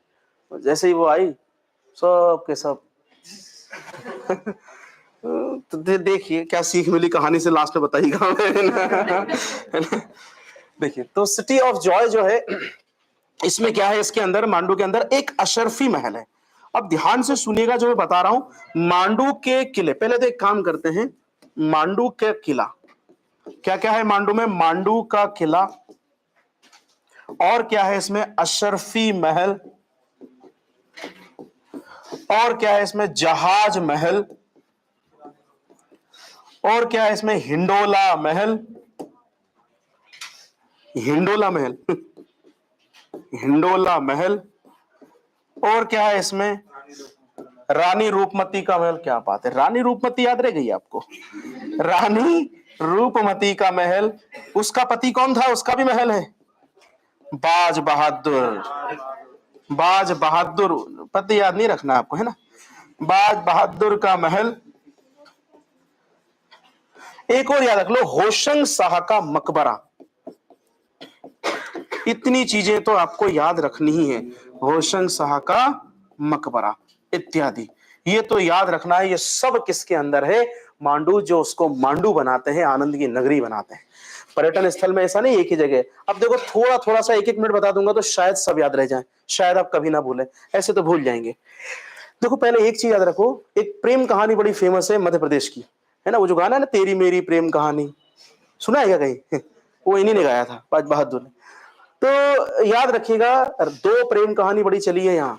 एक तो शाहजहां और मुमताज की, बुरहानपुर से, और एक रानी रूपमती और इनकी, है ना? तो रानी रूपमती और बाज बहादुर, ये दोनों पति पत्नी हैं। बाज बहादुर भी एक अच्छा सिंगर, संगीतकार था, और रानी रूपमती बड़ी अच्छी संगीतकार थी। एक दिन ऐसे ही घूमने फिरने जा रहा था, तो उसको एक आवाज आई, उस आवाज की दिशा में चलता गया, रानी रूपमती जी मिली, है ना? तो कहते हैं संगीतकार होने के कारण, सुंदरता की अच्छी भी थी, सुंदर, दोनों ने शादी कर ली। इन दोनों के जो महल है वो कहाँ है? मांडू में। हमेशा याद रखिएगा, रानी रूपमती और बाज बहादुर दोनों के महल कहाँ है? मांडू में। लेकिन दोनों की समाधियां, जिनको कब्र कहते हैं, मकबरे कहते हैं, वो कब्र कहाँ है? सारंगपुर में। नाम सुना है क्या? सारंगपुर का नाम नहीं सुना? ये यहीं, अगर देख, शाजापुर का नाम सुना है? मैं उसके पास में ही है, सारंगपुर, मध्य प्रदेश में। दोनों की समाधियां सारंगपुर में है, और दोनों के महल कहाँ है? मांडू में। बहुत पूछा जाता है, कारण अकबर के समय इनकी लड़ाइयां हुई हैं अकबर से। अकबर का एक भाई था अधम खान, वो आदम खान तो क्या, वो तो आदमखोर था। उस अधम खान ने आक्रमण किया था मांडू पे, और बाज बहादुर जी से लड़ाई हुई थी और हरा दिया था, और बाज बहादुर जी भाग गए थे। तो वो रानी रूपमती को उठा ले गया था, और हरम में झोंक रहा था। हरम समझते हैं ना, जहाँ सिर्फ उनको सेक्सुअल एक्सप्लॉइट करने के लिए रखा जाता था। तो हरम में डाल रहा था अदम खान। रानी रूपमती ने भी चाल खेली, ठीक है मैं सज धज के तैयार होके आती हूँ, और जहर खा के अपनी जान दे दी, लेकिन उसके हाथ में नहीं आई। तो बहुत महान कही जाती है रानी रूपमती। और क्योंकि उस समय ऐसे एक्शन जो लेते थे, कई बार लोग सोचते हैं कि ये तो आत्महत्या है, नहीं, दोनों में अंतर है। आत्महत्या और खुद की आत्मा को बचाने के लिए जो हत्या है, क्योंकि आत्मा झकझोर देते हैं ऐसे में लोग, वो बहुत अलग अलग चीजें। तो ये अपनी शान के लिए, अपनी अस्मिता बचाने के लिए, जौहर होता था, अग्नि जौहर, जल जौहर, पानी में डूब के जान देना, उसको जल जौहर कहते थे, या फिर ऐसे जहर खा के जान दे देना, पर उनके हरम में जाने से ये कतराते थे।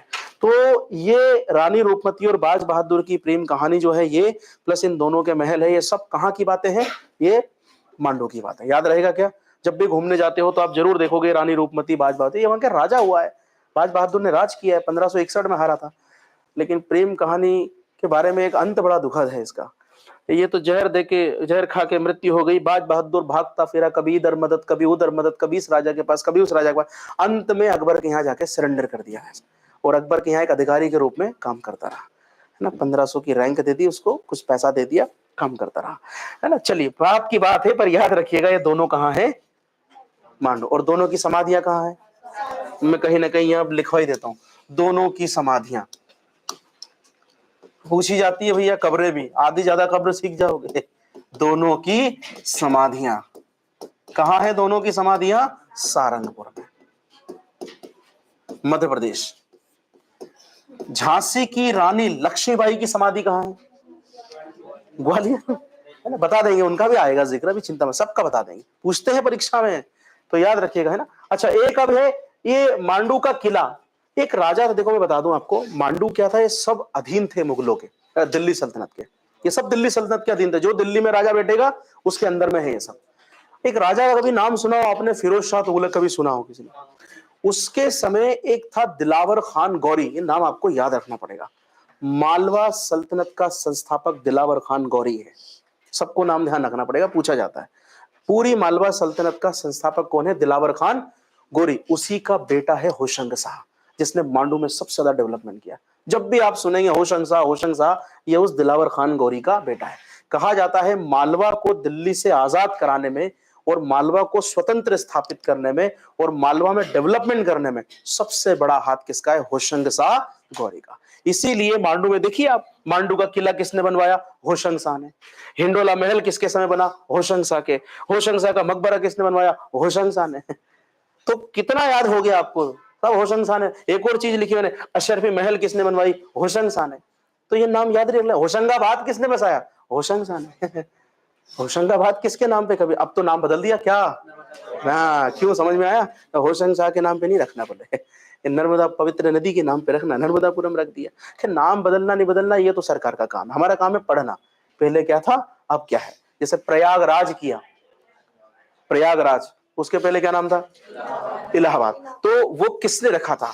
वो भी शाहजहां ने रखा था, है ना? इलाहा का मतलब अल्लाह से है, उनके अल्लाह का जगह जो है उसको इलाहाबाद कहा था, लेकिन कहते हैं पुराना नाम प्रयाग था, वापस प्रयागराज रख दिया। तो याद रखना, आप देखो कितनी सारी बिल्डिंग है, आपको याद रखनी है। कैसे याद रखना है? मांडू में सबसे इंपॉर्टेंट है मांडू का किला। वो मांडू का किला, अब एक नाम मैंने 3-4 बार क्यों जोर दिया उस पे, होशंग शाह पे, दिमाग में बैठ जाए कि मांडू की जब भी बात आए या मालवा सल्तनत की बात आए तो उसका वास्तविक संस्थापक कौन कहा जाता है? होशंग शाह। लेकिन संस्थापक उसके पिताजी हैं, और वो कौन है? दिलावर खां गौरी। गौरी वंश था इनका, गौरी वंश। ठीक है, तो मांडू का किला किसने बनाया? होशंग शाह ने। अशरफी महल किसने बनाया? उसने शिक्षा देने के लिए एक मदरसा बनाया था, उसी मदरसे को क्या कहते हैं? अशरफी महल।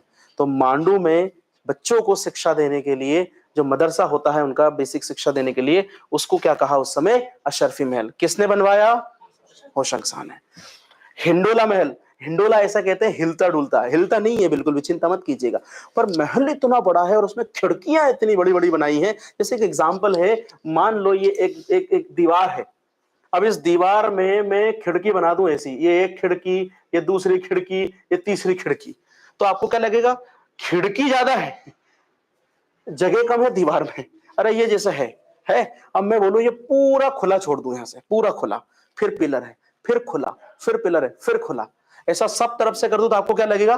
पूरा हवा में ये तो झूल रहा है। उसका अपीयरेंस ऐसा है, इसलिए उसको हिंडोला कहते हैं। ऐसा नहीं कि तुम जाओगे ले हिंडोला थोड़ा सा जरा इधर उधर जाए, ऐसे महल है यार, बड़ा मजबूत महल है। पर चूंकि खिड़कियां बड़ी बड़ी बड़ी बड़ी बनी है, तो देखने वाले को ऐसे लगता है किसी ने एक ऊपर से हिस्सा उठा के रख दिया है, बीच में तो पूरा खाली है, खोखला है। तो हिंडोला महल उसके स्ट्रक्चर के कारण कहते हैं हाफ और हिंडोला, हाफ और होशंग शाह। याद रख लेंगे। तो अब कोशिश कीजिए एक बार कि मांडू जो है उसको विकास में या अधिकतर बिल्डिंग में, किले बनाने में किसका हाथ है? होशंग शाह। अब इतना उसका गुणगान कर दिया कि उसका नाम याद है, परीक्षा के लिए गुणगान किया है ना? वैसे इतना अच्छा आदमी नहीं था। तो हिंडोला महल 1, मांडू का किला 2, बच्चों की शिक्षा के लिए बनाया गया मदरसा अशरफी महल 3, और एक कौन सा हो गया? होशंग शाह खुद का मकबरा 4। ये सब किसने बनवाए, किसके समय बने? होशंग शाह के समय। होशंग शाह के मकबरे में ये कहा जाता है कि भारत का ये पहला बिल्डिंग है जिसमें संगमरमर का इस्तेमाल हुआ। भारत की पहली बिल्डिंग जो पूरी तरह से संगमरमर में बनी, वो कौन सी है? होशंग शाह का मकबरा। मुगलों से भी पहले बनाया, मुगलों के समय बनाई थी, नूरजहां ने अपने पिता के लिए इत्माद-उद-दौला उसमें लगा था। तो ऐसे प्रश्न बहुत पूछे जाते हैं। क्लियर? पहले ये बताओ मांडू के अंदर क्या क्या है, ये समझ में आया? देखो, मैं मानता हूं कि आपका विषय अलग है, आप कॉन्ट्रैक्ट वाले हो, आप बीएनएसएस वाले हो, है ना? धाराएं धाराएं, पर तनिक 2-4 धारा हमारी भी पढ़ लो। परीक्षा में 1-2 प्रश्न ही आ गए तो मजा आ जाएगा आपको। और मैं कह रहा हूं ध्यान से, इत्मीनान से सुनेंगे, जो लिखवाया वो लिखेंगे, और एक एक चीज सुनेंगे तो आप बहुत सारे प्रश्न बना जाओगे। ठीक है, बस सुनते जाइए। अब थोड़ी देर के लिए बताइए मुझे, आप खुद बताइए, मांडू किस जिले में है? आनंद की नगरी किसको कहा जाता है? सिटी ऑफ जॉय किसको कहा जाता है? उसी का नाम है शादियाबाद किसको कहा जाता है? नहीं बाबा, एक बार आपने बोल दिया, आप 2 साल तक नहीं बोलेंगे, मत पढ़िए भले ही, लेकिन पढ़ना है ना, बता पर एक बता रहा हूं, ये ह्यूमन टेंडेंसी होता है। हमने सुनाया, आपने सुना, आपने बोल दिया, 1.5-2 साल तक जब भी ये सामने आएगा मांडू का नाम, आपके पेन रुक जाएगा शादियाबाद पे आके, है ना, ये चीजें होती है। अब आप बताइए, मांडू में सिर्फ याद कीजिए कि उसकी सल्तनत, मालवा सल्तनत को स्थापना करने वाला कौन? दिलावर खान गोरी। उस दिलावर खान गोरी का बेटा कौन? अब याद कीजिए, होशंग शाह का मकबरा किसने बनवाया? होशंग शाह ने बनवाया। होशंग शाह जो है उसने मांडू का किला बनवाया, जो वहां की मेन राजधानी होती है। मांडू के किले में अशरफी महल जब भी आएगा, बच्चों का मदरसा याद आ जाएगा। किसने बनवाया? होशंग शाह ने बनवाया। और मांडू के ही अंदर एक और चीज मैंने बताई, कौन सी? हिंडोला महल, वो भी किसने बनवाया? और सबके कारण बता दिए क्या है। एक जहाज महल उसने नहीं बनाया। अच्छा, जहाज महल क्यों कहते हैं? जहाज पानी में तैरता है। एक्चुअली उस महल के सामने भी एक तालाब है, उस महल के पीछे भी एक तालाब है, तो दोनों तरफ पानी है, बीच में वो महल है, तो ऐसा लगता है कि पानी में तैरता हुआ जहाज है। और कोई कारण नहीं है, जहाज महल कहता है। आगे भी ताल, पीछे भी ताल, बीच में जहाज, तो लगता है कि ये कौन सा महल है? जहाज महल है। और उस महल को इसने नहीं बनवाया, उसको घियासुद्दीन खिलजी ने बनवाया था। एक माह ये पूछा लिया जाता है, क्योंकि मालूम है कि बच्चे पढ़े जा रहे हैं, होशंग शाह, लगे हाथ दे दो जहाज महल एक। ठीक है, कहीं होशंग शाह की धुन में चले तो गलत हो ही जाएगा। कौन है वो? घियासुद्दीन खिलजी। और कहा जाता है कि ये उसने अपने हरम के लिए बनवाया था। 15,000 रानियों का लक्ष्य था उसको इसमें रखना। सिंपल सी बात कहूं तो 15,000 लड़कियों और महिलाओं को। अच्छा, उसमें हरम के भी 2 हिस्से होते थे। एक उनका खुद का मतलब ये है, उसमें उसकी रानियां, उसकी पत्नियां और वो रहेंगी। और एक हिस्सा जो मैंने आपको बताया। ठीक, तो एक चीज और लिख लो कहीं भी, यही इसी में जोड़ लो, इसी में जोड़ लो, ऐसे गोले बना लो, 1 2 3 और कौन सा? 4। इन 4 पे गोले बना के लिख लो, होशंग शाह ने बनवाया। टेंशन ही खत्म। अलग अलग क्यों 4 बार होशंग शाह करें? कौन कौन सा? मांडू का किला 1, अशरफी 2, हिंडोला 3, होशंग शाह का मकबरा 4, और एक 5वां जोड़ लेना, होशंगाबाद शहर। होशंगाबाद शहर 5। पांचों किसके समय बने? होशंग शाह के समय। ये 2 मत करना, बाज बहादुर, रानी रूपमती, ये 2 मत करना। ये किसके समय बने? बाज बहादुर के समय। हालांकि कहते हैं कि बाज बहादुर का महल नासिरुद्दीन ने बनवाया था, है ना, पर अभी छोड़ दीजिए, आप उतना टेंशन मत लीजिए। अब एक चीज और बस मैं बता रहा हूं, अंतिम कौन सी बच गई हमारी? जहाज महल। इसके बारे में आप लिख लीजिए, जहाज महल किसने बनवाया? हाँ, घियासुद्दीन खिलजी ने। क्या होता है, महल किले ऐसे कभी याद नहीं होंगे आपको, वो तभी याद होंगे जब उनसे संबंधित कोई भी एक छोटी सी स्टोरी आपको पता हो। अब जैसे मैंने जहाज महल के बारे में 2 तथ्य बता दिए कि हाँ, इधर भी तालाब है, उधर भी तालाब है, बीच में महल है, वो उसका हरम था। अब आपको जब उसके इर्द गिर्द तथ्य याद होते हैं ना, तो परीक्षा में तुरंत याद आता है, यार ये तो पढ़ा हुआ था। सिर्फ ऐसे ही पढ़ लिया, ये इसने बनवाया, वो नहीं याद रहेगा। याद रहेगा हमेशा। ठीक, मांडू का किला किसने बनवाया? खजुराहो के मंदिर किसने बनवाए? चंदेल शासन। कौन सी शैली में है? यूनेस्को में कब आए? 1986। सबसे पहले यूनेस्को की विश्व धरोहर सूची में शामिल होने वाली मध्य प्रदेश की कौन सी इमारत है? अब खुश हुए ना हम लोग, मोगेम्बो तो पहले हो गया, हम अब हुए, तो थोड़ा याद रखिएगा चीज, है ना। चलिए आगे बढ़ते। अब एक और देख लीजिए आप, धार के बारे में। धार का किला जी, गेट वो सारे जो नीचे आते जो बंद है, उनमें क्या है? वो 12 दरवाजे, हाँ है ना, जो नीचे गेट जाते सब बंद है। तो क्यों, कौन से किले? पता नहीं, मैं गया था 2-3 किले वहां पे। तो कौन सा? वो इको पॉइंट के पास वाला, एक वो इको पॉइंट आता है उसके पास वाला। पांडु तो घुमा है हमने भी। तो देखो एक बात और बता दूं, गेट क्या, देखो एक बात है, जैसे पहले के जमाने में क्या होता था, हर किले में गुप्त रास्ते होते थे। युद्धों, किला क्या होता है? युद्ध के समय जो आपकी रक्षा कर ले। पहले तो ऊंची दीवार बना दीजिए, कोई भेद ना पाए। अब भेद गया तो आपके जाने के लिए, अंडरग्राउंड होने के लिए जगह भी बनानी पड़ती। आप ग्वालियर के किले में देख लो, वहां से भी एक सुरंग निकली है। तो ये क्या होती थी, चाहे ब्रिटिश राज में डेवलप करो या उस समय के लोग, ये अपने छुपने या लोगों से बचने के लिए, विद्रोह से या दूसरे, क्योंकि उस समय तो फोर्स या बल के दम पे शासन चलता था, जिसके पास सेना उसका बल, ऐसे कोई अच्छा सुशासन नहीं चलता था। तो हमेशा बचने के लिए ऐसे रास्तों का निर्माण करते थे। और अब आपको नहीं दिखाए जाएंगे वो, आप गुफा भी चले जाए, भरतरी गुफा, वो भी नहीं रही, 3 फीट जाएंगे बंद कर दी जाएगी। उज्जैन में भी जाएंगे तो सारे किले के ऐसे गुप्त रास्ते या अंदर वाली चीजें सब बंद है। और कारण है उनका रखरखाव करना पड़ता है। कैसे करेंगे रखरखाव? बहुत पैसा लगता है। पैक, आगे से घूम के निकल जाओ। ठीक है, तो ये जनरली क्या होता था किलों के अंदर, अपने विद्रोह के समय या दूसरे आक्रमणकारियों के समय अपने आप की सुरक्षा के लिए ऐसे गुप्त मार्गों को बनाया जाता था। ठीक है, जितने भी किले मिलेंगे आप, अरे ऐसा ऐसा कहा जाता था कि यहां से निकलो तो सीधे कम से कम 30-40 किलोमीटर बाहर निकलोगे आप। उज्जैन में भी है एक ऐसी जगह, ग्वालियर में भी है एक ऐसी जगह। पर अब क्या है, रख रखाव नहीं हुआ, मेंटेनेंस नहीं किया, तो धीरे धीरे उनका रख रखाव मेंटेनेंस नहीं करोगे तो लगातार कहीं मिट्टी के धंसने से, कहीं चट्टानों के धंसने से पैक हो जाते। क्या करोगे उसमें जाकर, जाना भी नहीं है ना, जाना भी नहीं। चलिए, एक है धार का किला, बताओ आप खुद, ये तो मैं नहीं बताऊंगा, बहुत चर्चा में, पिछले 2 महीने से चर्चा में है। किसने बनवाया? हाँ, किसने बनवाया? धार का किला किसने बनवाया? राजा भोज ने। अरे भोजशाला विवाद नहीं पढ़ते क्या पेपर में आप? ये तो कोर्ट का काम है भैया। भोजशाला विवाद पढ़ते हैं तो भोज तो ये पढ़ लो भैया, न्यूज में है। राजा भोज। अच्छा, एक बात मैं सबको क्लियर कर दूं, मिहिर भोज गुर्जर प्रतिहार वंश का राजा है, ये परमार वंश का राजा है राजा भोज। जैसे आप भोपाल की तालाब में जो देखोगे राजा भोज की वो प्रतिमा है, वो ये राजा भोज है। कोई पूछे भोपाल का तालाब किसने खुदवाया? इन राजा भोज ने। कोई बोले भोजपुर का मंदिर किसने बनवाया? इन राजा भोज ने। कोई बोले भोजशाला का जो संस्कृत विद्यालय, भारत का पहला संस्कृत विश्वविद्यालय किसने खुलवाया? इन राजा भोज ने। ये सब ये राजा भोज है जो परमार वंश का है। ठीक है, अरे हाँ, तो पहली बार नाम सुने हो क्या? नहीं, मेरा पूरा नाम पता है क्या? क्या नाम है मेरा पूरा? नहीं, सरनेम क्या है मेरा?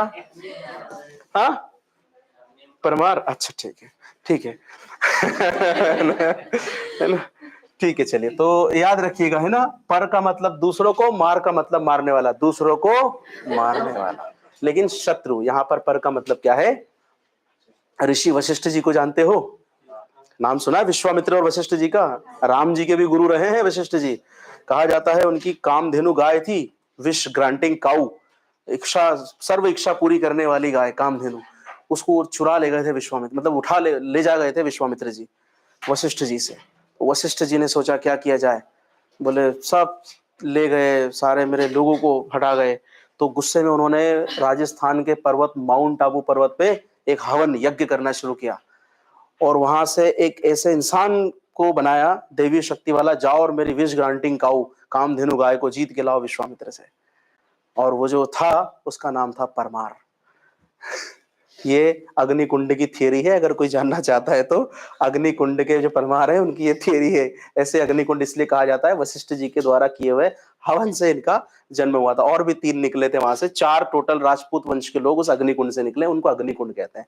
और जो सूर्य जी को मानते हैं वो सूर्यवंशी, और जो चंद्र जी को, लूनर वालों को मानते हैं, चंद्रवंशी कहलाते हैं। है ना, 3 वंश चलते हैं राजपूतों में, एक अग्निकुंड, सूर्यवंशी, चंद्रवंशी। है ना, तो इतिहास तो क्या है, सब सिखा देगा आपको।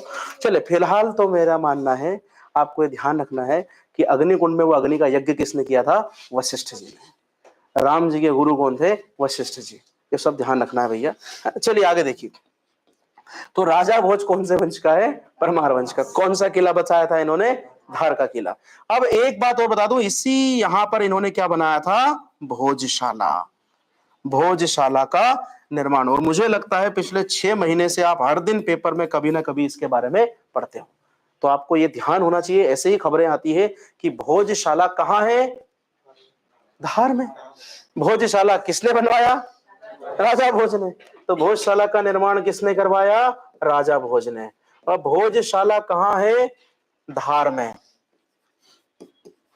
याद रहेगा। और ये है क्या भोजशाला? शाला मतलब होता है स्कूल, विद्यालय, जहां शिक्षा दी जाती है, और भोज का मतलब राजा भोज के नाम पे। तो यह भारत का प्रथम संस्कृत विद्यालय था। संस्कृत लिख लो आप, क्योंकि हम प्राचीन काल में नहीं चलेंगे। तो संस्कृत विश्वविद्यालय था ये। ऐसा कहा जाता है कि उस समय में सबसे पहला संस्कृत का विश्वविद्यालय था जो देश में खोला गया था। है ना, कब था ये? 1034 ईस्वी में इसकी स्थापना की थी राजा भोज ने। भैया सभी याद रखना, ये बहुत महत्वपूर्ण। वो भोजशाला वाला विवाद पता है आपको? देखो बाद में क्या हुआ, जब धार में मुस्लिम का शासन हुआ तो इस भोजशाला के कई सारे हिस्से को तोड़वा कर यहाँ पर मस्जिद बनवा दी गई। आपको पता होगा कमाल मौला की मस्जिद है, वो विवाद में है इसलिए बता दूं, करंट से है। इसके एक हिस्से में किसकी मस्जिद है? कमाल मौला की मस्जिद है। तो याद रखना, अगर आ जाए कमाल मौला की मस्जिद कहाँ है, धार में। अब होता क्या है, एक हिस्से में तो भोजशाला है और एक हिस्से में इसके क्या है, कमाल मौला की मस्जिद। तो हिंदू क्लेम करते हैं कि ये हमारा भोजशाला है, वो क्लेम करते हैं कि ये हिस्सा हमारा कमाल मौला का मस्जिद वाला है। अब ये विवाद की स्थिति क्या होती थी, हर साल जब भी वसंत पंचमी आती है ना, तब विवाद की स्थिति थोड़ी सी बढ़ जाती थी। वसंत पंचमी जो होती है वो किसकी होती है जनरली, सरस्वती जी की हम पूजा करते हैं। और मैं बता दूं आपको, भोजशाला जब खुला 1034 में, इसके ठीक अगले साल 1035 में सरस्वती जी की एक मूर्ति, जिनको वाक देवी भी कहा जाता है, वो मूर्ति स्थापित कर दी थी राजा भोज ने, और सरस्वती जी का बहुत बड़ा एक मंदिर बनवा दिया है। तो वो जो मूर्ति लगवाई थी वाघ देवी जी की, अभी वो इंग्लैंड में है फिलहाल, वो मूर्ति कवायद चल रही है भारत सरकार का निगोशिएशन की कैसे उसको लाया जाए। बहुत फेमस केस है, दोनों करंट में है, इसलिए ध्यान से सुनना। तो बस इतना है कि वो जो वाघ देवी सरस्वती जी की जो मूर्ति 1035 में वहां स्थापित की थी, तो वो हिंदू धर्म का एक पवित्र स्थल पूजा वाला भी हो गया, और बोले संस्कृत विद्यालय है।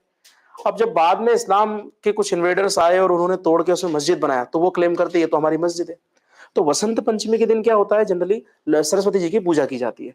अब अगर वो वसंत पंचमी शुक्रवार के दिन हो जाता है, तो क्या होता है, मुसलमानों में 5 बार नमाज पढ़ी जाती है हर दिन, पर शुक्रवार की जो नमाज है वो सब एक साथ कहते हैं मस्जिद में जाके पढ़ें। शुक्रवार का दिन इस्लाम के अंदर सबसे पवित्र माना जाता है। तो क्या होता है, उस समय थोड़ा सा कॉन्फ्लिक्ट ये हो जाता है कि इधर तो पूजा के लिए इनका जुलूस निकलता है और उधर वो सब लोग निकलते हैं। तो कुछ लोगों के कारण कई बार वहां रिलेशन स्ट्रेंड हो जाते हैं, तनाव की स्थिति पैदा होती है। और ये जब भी ऐसा होता है तो आसपास के कई जिलों की पुलिस को धार में बुलाना पड़ता है। तो फिर फाइनली ये कोर्ट में अपील की गई कि भैया ये भोजशाला ही है, तो यहाँ पूरे स्ट्रक्चर को भोजशाला घोषित किया जाए। फिर एएसआई जो आर्कियोलॉजिकल सर्वे ऑफ इंडिया है, भारत का पुरातत्व जो है केंद्र, उन्होंने यहाँ सर्वे किया, वीडियोग्राफी की, और वो रिपोर्ट सबमिट की। अब उसके ऊपर क्या फैसला आता है ये तो समय बताएगा, पर ये था वो पूरा विवाद जो आपको समझ में आ गया।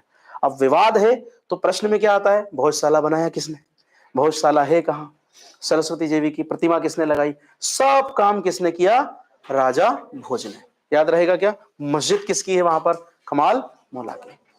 और अभी हाल ही में, अब तो आपको एक चीज और पढ़ाना पड़ेगी कल के कारण, कल एक और जगह है अजमेर की दरगाह शरीफ, शेख मोइनुद्दीन चिश्ती की दरगाह, नाम सुना है, अजमेर दरगाह शरीफ। मतलब ऐसा कहा जाता है, हमारे यहाँ तो कई सारे लोग जाते हैं वहाँ। भारत की संस्कृति बड़ी अच्छी है, एक चीज अच्छा लगता है, दुनिया में ऐसा कोई देश नहीं है, सब धर्मों का सम्मान किया जाता है पूरी ईमानदारी से। तो वहाँ ऐसा कहा गया है कि यहाँ पहले शिव मंदिर था, तो उसकी जो कोर्ट में केस लगा है वहाँ के लोकल कोर्ट में, उन्होंने, कोर्ट ने उनको एक्सेप्ट कर लिया है, अब उस पर सुनवाई चलेगी। तो अब लगातार ये लंबी केस है, तो लगातार न्यूज़पेपर में अब छाया रहेगा। हो सकता है आपसे पूछ ले मोइनुद्दीन चिश्ती की दरगाह कहाँ है, हो सकता है आपसे पूछ ले वो किसने बनाई है। तो ऐसे आती है चीजें जो पेपर में चलती है, वो जी के ज्यादा पूछते हैं। अब आप बोलोगे सर कितने सूफी संतों की कब्रें पढ़े, तो वही वो इसलिए आएगा कि वो न्यूज में है, इसलिए पूछ लिया आपसे। 2.5 दिन का झोपड़ा कहाँ है पूछ सकते हैं, क्योंकि वहां भी कहा गया कि एक संस्कृत का विद्यालय था अजमेर में। तो दो तीनों चीजें मैं 2 मिनट में क्लियर करा दूंगा, बस आप तो ध्यान से सुन लीजिए, अभी सिखा दूंगा। पहले बताओ ईमानदारी से, भोजशाला विवाद समझ में आया, भोजशाला विवाद कौन से शहर का है, उसमें राजा भोज का क्या रोल है, सब समझ में आ गया। तो 1 मिनट के लिए बताइए, धार का किला किसने बनवाया, राजा भोज कौन से वंश के थे, राजा भोज ने पहला क्या कौन सा विद्यालय बनवाया, संस्कृत विद्यालय। कहाँ है संस्कृत विश्वविद्यालय, कहाँ था, उसका नाम क्या था, भोजशाला। उसमें सरस्वती जी की स्टैच्यू किसने लगवाई, राजा भोज ने। कौन सी वो थी, वो वाघ देवी। तो क्यों ना हम लिखित है 1035 ईस्वी में अगले साल वाघ देवी, और वाघ देवी है कौन, सरस्वती जी, सरस्वती जी की मूर्ति प्रतिमा लगवाई थी इसमें। ठीक है, ये थोड़ा सा ध्यान रखना। फिलहाल भैया कोई पूछ ले, वाघ देवी की प्रतिमा इंग्लैंड में है ना, ध्यान रखिएगा, फिलहाल इंग्लैंड में है ये। अंग्रेज जब यहाँ से छोड़ के गए तो सारी कीमती चीजें ले गए, बड़ी बड़ी चीजें ना। तो ये थोड़ा सा था, ये सब का सब आपको याद रखना है। एक चीज और बता दूं, इन्हीं से प्रेरित होकर ऐसा एक संस्कृत विद्यालय और खोला गया था पूरे भारत देश में, दूसरा संस्कृत विद्यालय, और वो अजमेर में खोला गया था। वो पृथ्वीराज चौहान जी का नाम सुना है, उनके चाचा जी हैं विग्रह राज चौहान, विग्रह राज, जिनको बीसल देव भी कहते हैं, दूसरा संस्कृत विद्यालय उनने खोला था। कहां पर, अजमेर में। 2 मिनट एक चीज और सुनना, दोनों तथ्य लिखवा दूंगा। कुतुबुद्दीन ऐबक का नाम सबने सुना होगा, दिल्ली सल्तनत का संस्थापक कहा जाता है। उस कुतुबुद्दीन ऐबक ने, कहते हैं, उसी को तुड़वा के और उसकी जगह 2.5 दिन का झोपड़ा तैयार किया जो एक मस्जिद है। अजमेर में एक मस्जिद है, अढ़ाई का मतलब होता है ढाई, तो उसको 2.5 दिन का झोपड़ा इसलिए कहते हैं उसको 2.5 दिन में तैयार कर दिया गया था। उसने बोला कि मैं आऊं तब तक यहाँ मस्जिद बन जानी चाहिए, तो लोगों को लगा 2.5 दिन में कैसे तैयार करें, तो बोले जो था संस्कृत विद्यालय विग्रह राज चतुर्थ के द्वारा बनाया उसी की चीजें इस्तेमाल कर रही, पूरा तोड़ा नहीं, थोड़ा बहुत रेनोवेट करके, और लो 2.5 दिन का झोपड़ा। अब उनने तो 2.5 दिन में तैयार कर दिया। अब आज उस पर क्लियर लिखे हुए हैं, वो सारे साक्ष्य मिले हैं वहां से, किसके, उनके विग्रह राज के, उनके उन पिलर्स पे लिखा हुआ है, उन पे आकृतियां हैं, तो क्लियर लग रहा है कि ये पहले क्या था, संस्कृत का विद्यालय। ये गड़बड़ी कर गए वो लोग। अच्छा, इन लोगों में क्या है, ऐसा चलता भी था, जैसे वो जो दिल्ली सल्तनत वाले और ये आते थे ना, तो ये किसी भी चीज तोड़ते थे, उसी की चीज उसी में लगा देते थे।